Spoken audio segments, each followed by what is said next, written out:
Ram Gopal Varma latest movie Vangaveeti రేపు release కాబోతుంది. ఈ మధ్య కాలంలో వర్మ తీసిన ఏ మూవీకి లేనంత హైప్ ఈ చిత్రానికి దక్కుతుంది. కిల్లింగ్ వీరప్పన్ కి బజ్ క్రియేట్ అయినా కూడా తెలుగు రాష్ట్రాల్లో అంతగా ఆసక్తి చూపలేకపోయింది.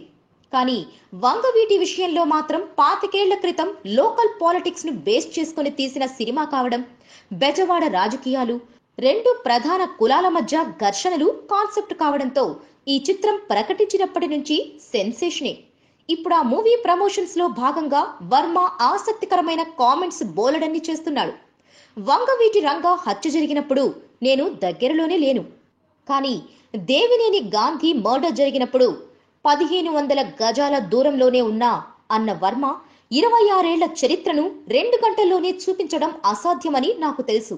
అయినా సరే అప్పుడేం జరిగిందో నిజం తెలియచెప్పాలనే అనిపించినందుకే వంగవీటి తీశానంటున్నాడు. నా గత చిత్రాలతో వేటితోనూ వంగవీటిని పోల్చలేను. రక్త చరిత్రకు కమర్షియల్ హంగులు ఉంటే వంగవీటిలో వాస్తవాలకు దగ్గరగా తీశాను అని చెప్పాడు వర్మ. మెగా హీరోలపై విమర్శలు చేస్తుంటారనే ప్రశ్న వర్మకు ఎదురైనప్పుడు నేను ఓ వ్యక్తిని టార్గెట్ చేస్తూ ట్వీట్లు రాస్తుంటానని మాట అబద్ధం. నాకు ఆసక్తి కలిగించిన ప్రతి అంశం పైన స్పందిస్తాను.